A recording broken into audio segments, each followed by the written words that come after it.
Shri Gurubhyo Namaha. Hari Om.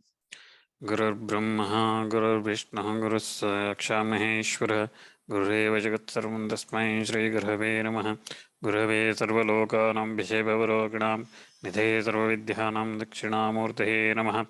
Vakratunda Mahakaya Surya Koti Samaprabha Nirvighram Gurume Deva Sarvakarye Sarvadha Gajananam Bhutaganasevitam Gabadhajam Bhavalazarabhakshitam Umasudam Shokavinashakaranam Namami Vigneshwarapadapangajam Shuklam Bharadaram Vishtam Shashivarnam Chaturbhujam Prasannavathanam Dhyaye Sarvavignopajandaye Vyasam Vashtanaptaram Shakte Bhautramakalamasham Parasharatmajam Mande Shukadatam Naponithim Vyasaya Vishnarubhaya Vyasarupaya Vishnave Namo Vai Brahmanade Vasishtaya Namo Namaha Narayanam Namaskritya Naram Jaiva Narottamam Devim Saraswatim Vyasam Tado Jayamudiraye.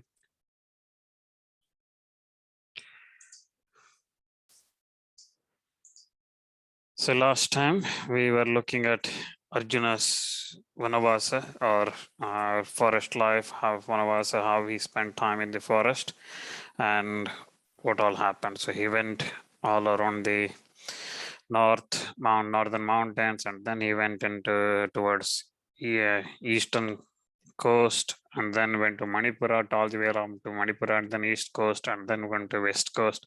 So he went all around, and then finally he reached Prabhasa, and there he met Krishna, and then he comes across, when they were in Raivataka mountain, there he notices Subhadra, and when he asks about her, Krishna tells she is my sister, and then they plan to abduct her. Okay, so that's what they plan. And one day when Subhadra was returning from after prayers, puja and everything, she was returning, Arjuna, using his chariot, he tied the horses, Krishna's horses, and he grabbed Subhadra and then carried her, started his journey towards Hastinapura. So hearing this, all the Yadavas, they become angry and they assembled together, and they were ready, fully armed and ready to go after Arjuna. And Balrama says, Arjuna actually, who was guest in our house, and he actually betrayed us. So I will go and kill him. And then he looks at Krishna, who was sitting very quietly without saying anything. And then he asks Krishna, why are you sitting like this? Krishna knew everything because he is the master planner. So he did everything. He planned all these things. So then Krishna says, so we look at today what happens after that. So Krishna, he says that Arjuna has not done anything wrong. Okay, whatever Arjuna, he's not insulted our family. In fact, he actually enhanced our family's respect and fame by marrying a girl from taking girl from our family.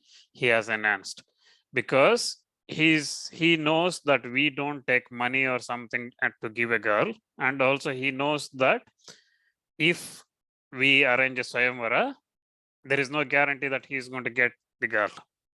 And also he does not approve that giving away girl is the right thing, because girl is not something you give away like that. So it is not a gift. So like animals, you give away horse or a cow or something. So girls are not like that. So Arjuna, knowing all this, what he did, he thought the right method, as per the scriptures and shastras and everything, right method is to take her away. So that's what he did. And Subhadra is a very good girl, and Arjuna is no different. Arjuna is famous in all three worlds. So having an alliance with him is the great thing. He is born, Arjuna is born in the Bharata race, dynasty, and he is Shantanu's, in Shantanu and Bharata's dynasty. He is Kunti's son. So what else can you ask for? He is equal to Indra or Rudra in his strength, and nobody can defeat him in a battle except maybe Shiva himself. So why? And to him, to take Subhadra, he has taken my horses. Again, my horses are faster than anything. So even if you start now, you're not going to catch Arjuna before he reaches Hastinapura. So there is no way. So my suggestion is go and have it nice words with Arjuna, speak to him, and then make friendship with him, bring him and Subhadra to Dwaraka. And Krishna says that there is no disgrace in making friendship and agreeing to compromises and making reconciliations. Okay, so you don't have to always go and fight and kill somebody. Peace is better. So that's what Krishna says. And all of them starts thinking about this, whether they want to fight with Arjuna, whether they want to have that fight with Kunti's children when Kunti is actually Vasudeva's sister, right? So whether they want to have that fight. So they think about that, and then they all agree that Arjuna is the right person, even though they were not happy that he abducted their daughter. They agree with Krishna's suggestion.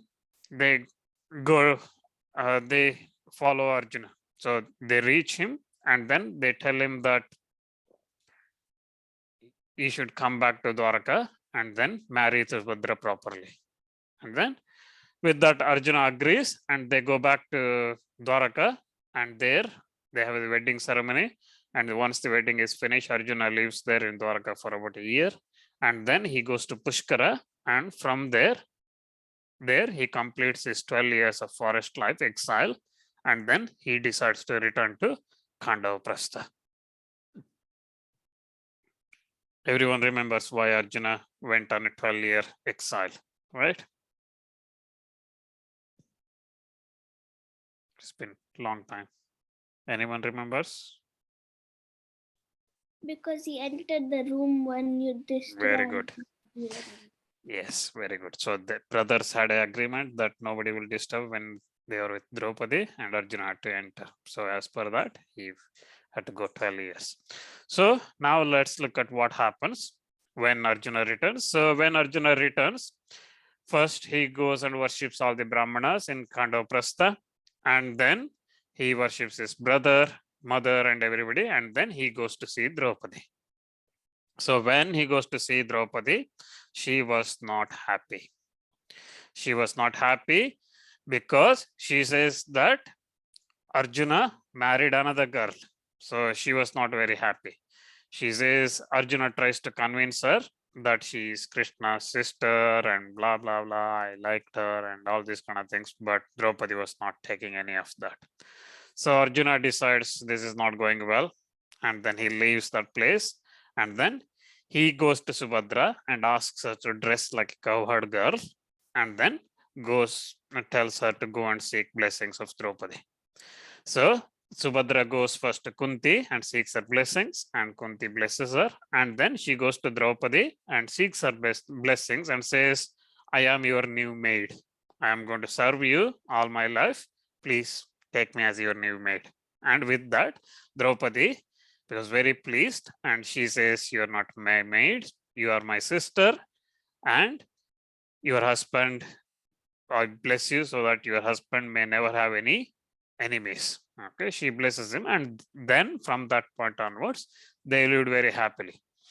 Once all this is settled, so Krishna, with all his brothers and Yadava family, they come to Indraprastha. Indraprastha is same as Khandavaprastha because Khandavaprastha is a desert land, if you remember, right? Pandavas turned into like a heaven, and that's why it's called Indraprastha.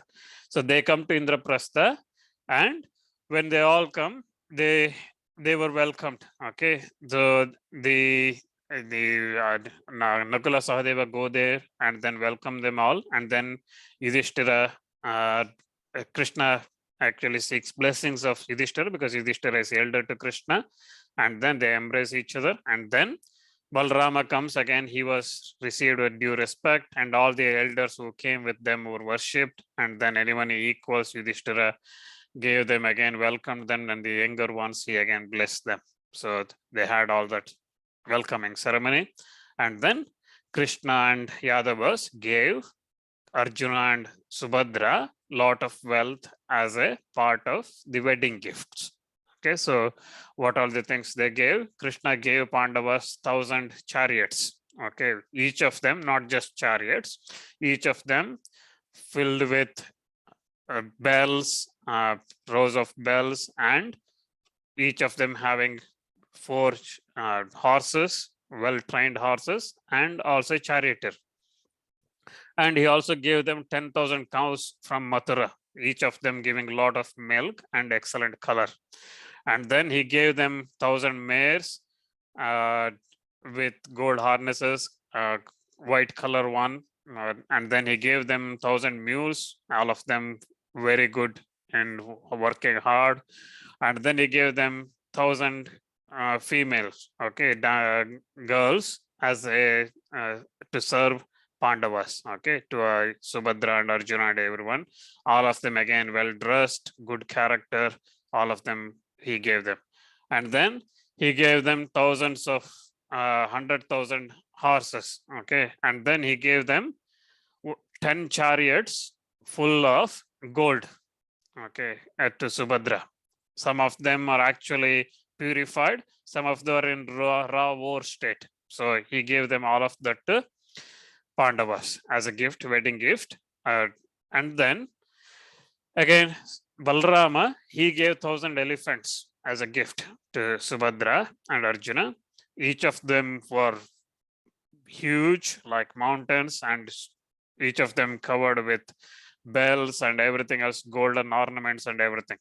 And then all the other Yadavas also gave a lot of wealth, gems, everything else, clothes, blankets, all those kind of things to Pandavas. And Yudhishthira accepted all that and worshipped the Yadava heroes who actually gave all those things. And then Yadavas spent many more days in Indraprastha, enjoyed the hospitality Yudhishthira gave them. And then after some time, all of them returned to Dwaraka. And all of them returned, but Krishna stayed back in Indraprastha with Arjuna. Okay. So after some time, Subhadra gave birth to a son. Okay, Arjuna had a son, and that son had long arm and broad chest, and he became known as Abhimanyu. And Abhimanyu was born because he was called Abhimanyu because he was fearless and he was very angry as well, okay, against the enemies. Whenever he sees enemies, he was very angry, and he was like the fire produced from the Shami tree. So Shami tree, so for anyone who don't know, Shami trees is actually again a sacred tree. In the olden days, when you need to put fire, they didn't have matchboxes, okay, so they used to rub stones or trees or something. So Shami tree is a very strong tree. When you rub it, it actually produces fire, okay. So he was like that, a fresh fire. And once he was born, Yudhishthira gave away 10,000 cows and everything else to Brahmanas to seek their blessings as part of the blessings. And Abhimanyu grew very quickly. And in the early years, he was favorite of Vasudeva and his father and all the uncles and everybody. And he learned all the rituals and all his rituals, rites, everything was performed by Krishna. And then soon he started his learning, schools, education, learning, everything. And then he learned all the Vedas and acquired all the weapons, science, everything from Arjuna and Krishna. And then he again, so any weapon, that's all the celestial and human weapons, everything, he mastered all those things, okay. So he again became known as equal as Arjuna. He became as good as Arjuna and Krishna in warfare. So Abhimanyu was born, and also at the same time, Panchali, who is Panchali? Draupadi, okay. So Draupadi also gave birth to 5 children through 5 of her husbands. From Yudhishthira, she had Pradivindya, and from Bhima, Sutsoma. Similarly, Shritakarman, Satanika, and Shritasena were born of Arjuna, Nakula, Sahadeva. Okay. So again, Brahmanas who actually knew what's going to happen, who could tell the future, they said that this son who is going to be having the strength like Vindhya mountains, and that's why he was called Prativindhya. And then the second son to Bhima, Bhima's son to Draupadi was born after Bhima completed 1,000 Soma sacrifices. Okay, that's why he's called Sutta Soma. And then Arjuna's son, was born after he returned from his exile, and everybody celebrated. So he achieved greatest things. That's why when he returned, he was called Shritakarman. Okay. And then Nakula's son was named after a Kuru king called Shatanika, and Sahadeva's son was named as Shritasena because he was like Kartikeya or Skanda himself. Okay, so he was like that. So that's why he was named as Shritasena. So again, Draupadi's children as well, they grew very quickly, and then they also mastered all the weapons and everything else. And in the early years for them, again, all the rites that was needed, whether it is Jata Karma, Chuda Karma, Upanayana, all these things were performed by Daumya. Who is Daumya? Who is Daumya? Domya is the person, one of the sages that they met at the beginning. Yes, he is their priest. Okay, so they is their Purohita. So Daumya performed all that, and then they learned again. They acquired all the knowledge, weapons, everything from Arjuna, Bhima, and others. So they became very strong as well. So like that, then they were all living happily in Indraprastha. Pandavas again, they began to take control of all the other kingdoms, everything. So again, all the other kings, nearby king, everybody started taking support from Pandavas. So that means again, they accepted Yudhishthira as the emperor. And then like that, Yudhishthira again, from his influence, he ruled his kingdom uh, very well. Okay, so when he was ruling like that, so his fame again spread across all over the world. Okay, so his brothers assisted him. Bhima was looking after everything on the outside. Arjuna again, any enemies or anything, he was taking care of that. Nakula say they were looking after the rest of the son. So they were living happily. Once like that, when they were living like that, one day Arjuna says, Vibhatsu is Arjuna's another name. Arjuna says to Krishna, we've been living in Indraprastha for quite some time. Let's go out for a break. Okay, it's like going for a holiday, small holiday. So he says, let's go to near Yamuna river and let's have some fun, good times in the water. Okay, let's have some water sports and play. So it's called a water theme park. So this in the olden days, so they say, let's go near Yamuna and enjoy. So Krishna agrees. They seek Yudhishthira's permission, and Yudhishthira agrees to that. And then they go there. They go there, and the mansion. They entered a mansion there, holiday house, with everything was prepared for them, and they had with them the women there who were serving them were again beautifully dressed for their service. Draupadi and Subhadra also, who came with them, gave away a lot of wealth, jewelry, everything, whatever they had, to all those women. And Arjuna and Krishna went as part of their uh, fun day out. They went along the Yamuna river and they came to a spot which was very nice. Okay, so it was very nice, calm place. They were sitting there, and then they were talking about all the things in their life, all the past stories and everything. Okay, again, you will hear in Bhagavad Gita, Arjuna, I think later in 12, 13 chapter, he says, Viharashaya. So when we were on a holiday break, I called you, Krishna, hey Madhava, hey Govinda. I called you with funny words. I made fun of you. We had a lot of fun and everything, but I did not know you were the Paramatma. So he says that again, these are the references to that. So Arjuna and Krishna spent a lot of time together. They had a good time. And while they were sitting and talking like that, a Brahmana comes, a tall Brahmana comes. How he was looking? He was looking like a melted gold. Okay, in bright yellow colored beard. He had locks on his head, hairs, everything is locked. So he was dressed in rags, and then his eyes were red color. He was very bright and shining. So he comes there, and as soon as he comes, Krishna and Arjuna both stand up and worship him. Okay, so that's the first thing anyone does when a Brahmana comes.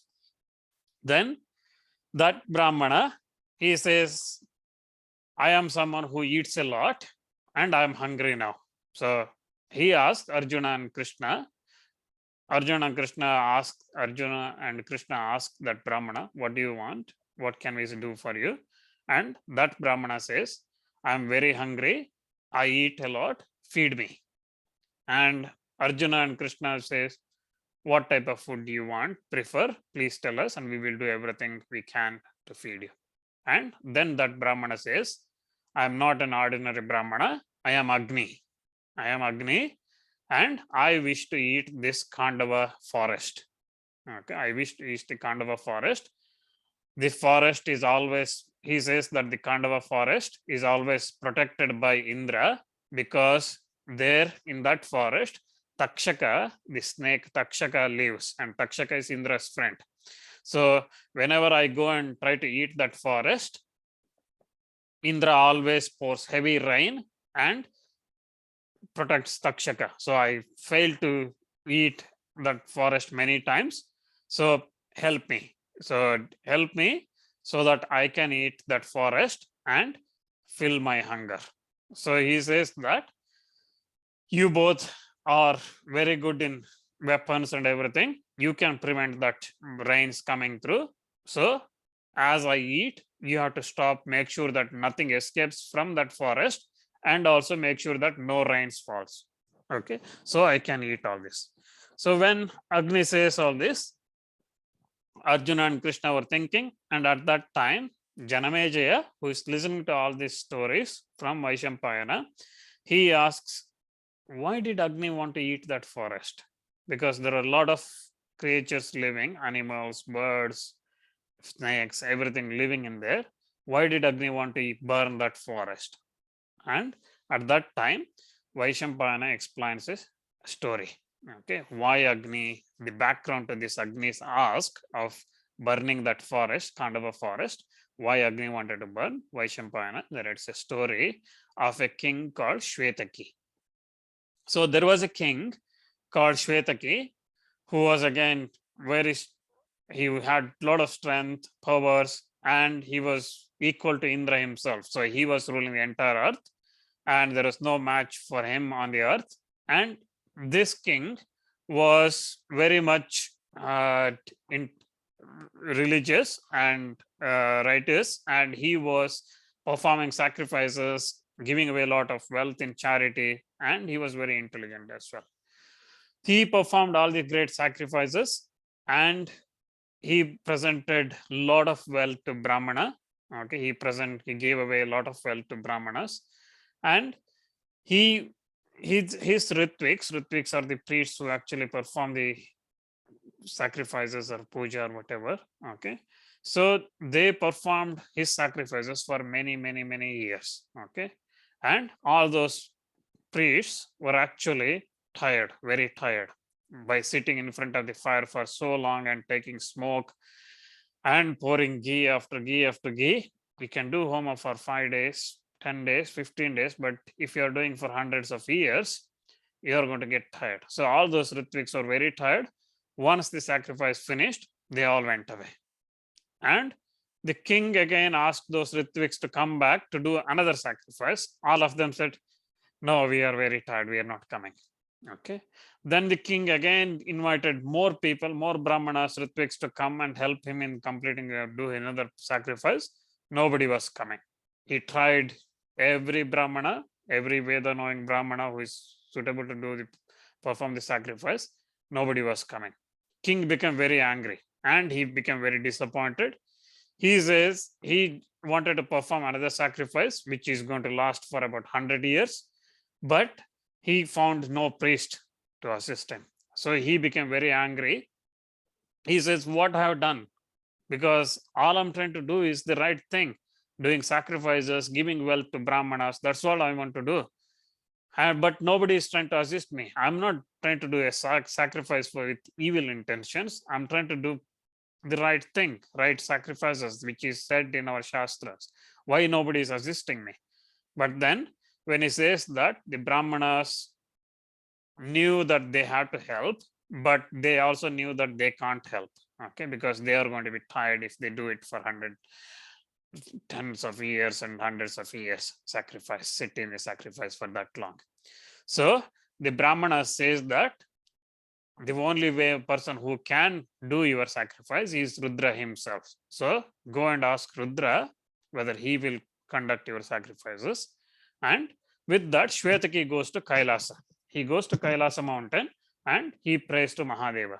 And after some time, Shiva is pleased, and because Shvetaki gives up his food, he does a very difficult penance there, and he started eating once a day. Then he started eating every 2 days, 3 days, 5 days, 7 days, like that. And then he just gave up all the food and just survived on the water, and then he gave up that as well. And then finally survived only on the air.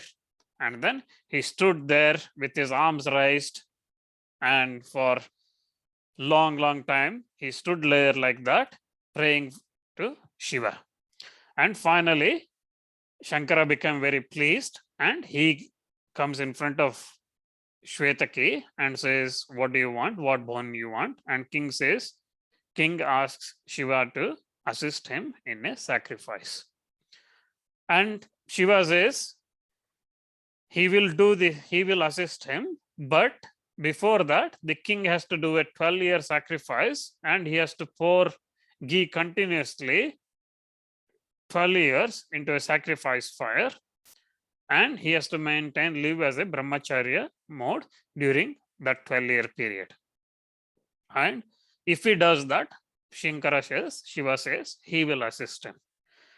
Shvetaki comes back, he finds some brahmanas, he ritviks, he says, this is only 12-year sacrifice, please help me, and they will assist him, and he completes that sacrifice for 12 years, and then he goes back. He goes back to Rudra, Mahadeva in Kailasa, and says, I have done what you said, please help me. And at that time, Shiva says, I actually can't assist you because assisting in sacrifices is the duty of the Brahmana. Okay, so nobody else should do it. So that's why I cannot assist you. But there is one Brahmana who is born of me. He has my own form. That's Durvasa. You go and ask him, and he will help you. Okay, so Rudra says that go and seek Durvasa's help. So here again, important thing is any sacrifices or pujas or anything anybody want to do, the clear thing is it should be assisted by Brahmanas. Okay, Brahmana should conduct, a Veda knowing Brahmana should conduct the sacrifices. Okay, even if so, Kshatriyas and Vaishyas, they do know the Vedas, but they themselves cannot perform the sacrifices. If they want to do sacrifices, it has to be assisted by Brahmanas. Okay, so then king prepares everything for this sacrifice. Then he goes and informs Rudra that everything is ready, and Rudra tells Durvasa to assist the king, and Durvasa comes and performs the sacrifice. So they do the sacrifice for many years, and in that sacrifice the king gave away large quantity of gift to Brahmana, Dakshina. He gave away wealth, everything. He gave away cows and gold and everything to Brahmanas, land and all these kind of things to Brahmanas. And once the sacrifice has come to end, the priests and everybody who assembled there, sadhyas are the people, Brahmanas who assembled, they all went away after taking permission from Durvasa himself, because Durvasa was leading that sacrifice. And again, king, once the sacrifice is complete, he entered his own place, and he was again welcomed and blessed by the Brahmanas. and he was again, all the people, if you've probably seen in the world movies and things, when the king come, they praise him with lot of now nice words. So like that here also, king was congratulated by all the citizens. And once that's done, and after some time, king actually, through his old age, he left the earth and he ascended to heaven. Okay, so that's Shvetaki's sacrifice. And in that sacrifice, because of Shvetaki, he did so many years of sacrifice pouring ghee. Agni ate, drank all that ghee. Okay, he ate, drank so much ghee that he lost taste for ghee. So it is like somebody eating same food every day. Okay, if you eat dosa or upma or idli or something every day, you don't feel like eating it. If it is once in a year, once in a month or something, it tastes good. Okay, so Agni also became like that. He ate same thing every day. He got bored and he didn't feel any hunger because he had so much ghee. He didn't feel any hunger. He lost his brightness and everything, and he lost his appetite. He was not hungry. Okay, he felt very sick. Okay, so he lost his energy. He was thinking what to do. He went to Brahma. He went to Brahma and he asked Brahma, this is what happened. Shvetaki did sacrifice for so many years, and I had so much ghee poured on me for so many years, and I had to drink all that, and now I lost my appetite. Please help me. I'm not feeling well. Please help me. And Brahma says, the only way you can get your appetite back is if you go and consume that Khandava forest. Okay, in that Khandava forest, all the enemies of the deities, they have took place, they have taken residence in that forest. You go and burn them, so that means you burning the deities, the enemies of the deities as well, all the asuras, nagas, whoever is evil ones, they all taken residence there. You go and burn them, and from that your uh, appetite will also come back.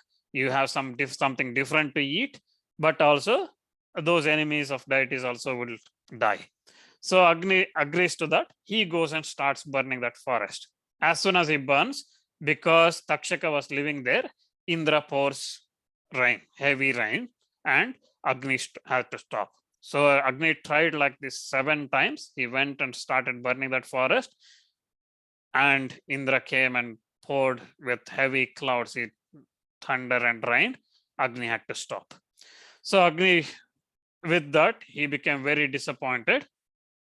He goes back to Brahma. He goes back to Brahma and says, you said go and burn that forest. I tried 7 times. Every time I try, Indra comes and he stops me. Indra comes and pours rain, and I can't burn and I can't eat that. So please help me. And then Brahma says, Nara and Narayana, the great rishis, have taken birth as Arjuna and Krishna on earth. Go and ask their help. They will help you in burning this forest. They will stop Indra or anyone that's coming. So you go and seek their help.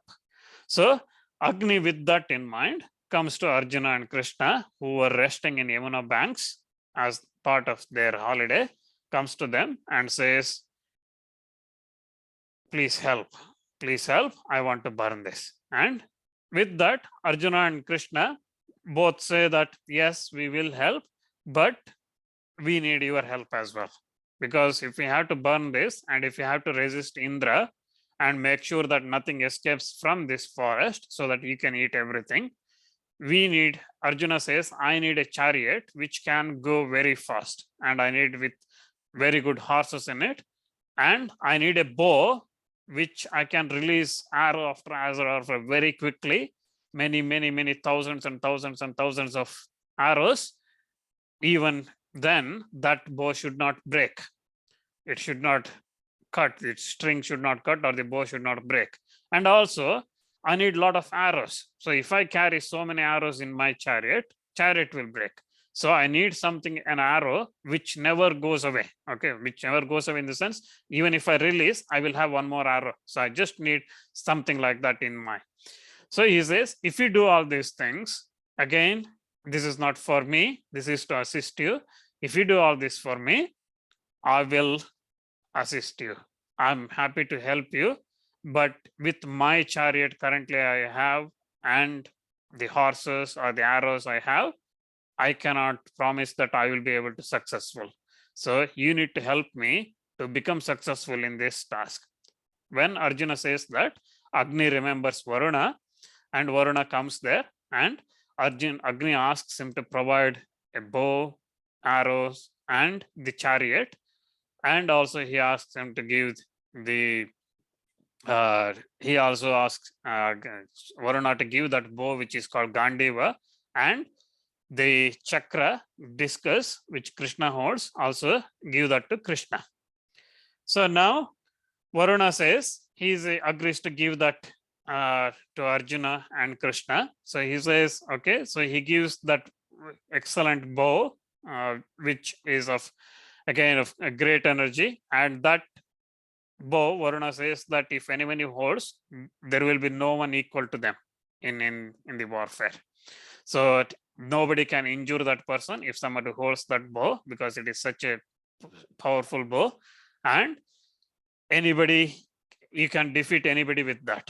Okay, so even if 1,000 bows are comes together, that's not equal to this one bow. It is such a one, and he says that bow is called Gandiva, and it is worshipped by everybody, all the Devas and Gandharvas, everybody worship this. I'm going to give you this.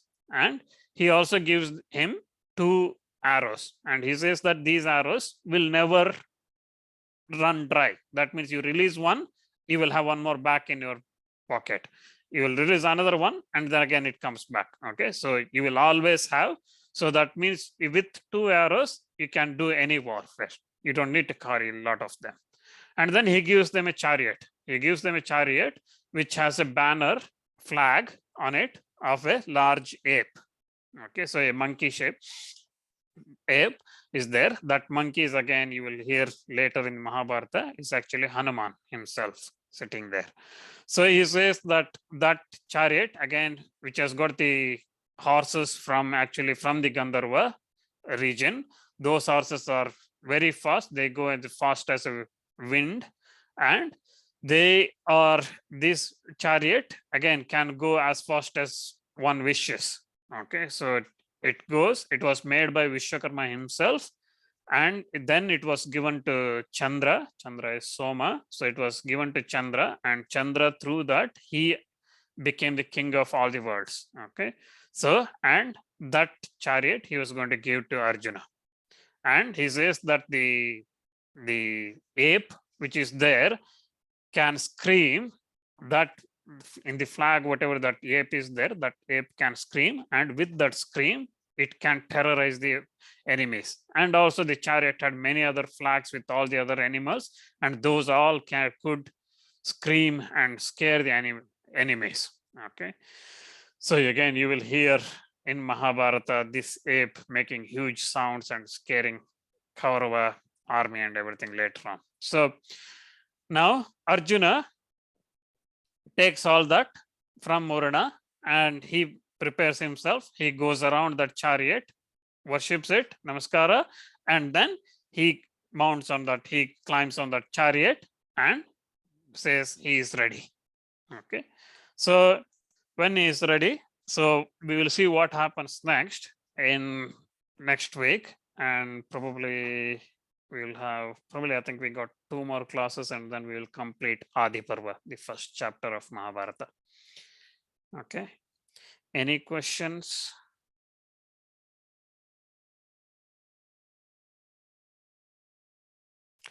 Okay, if no questions, we shall see next week.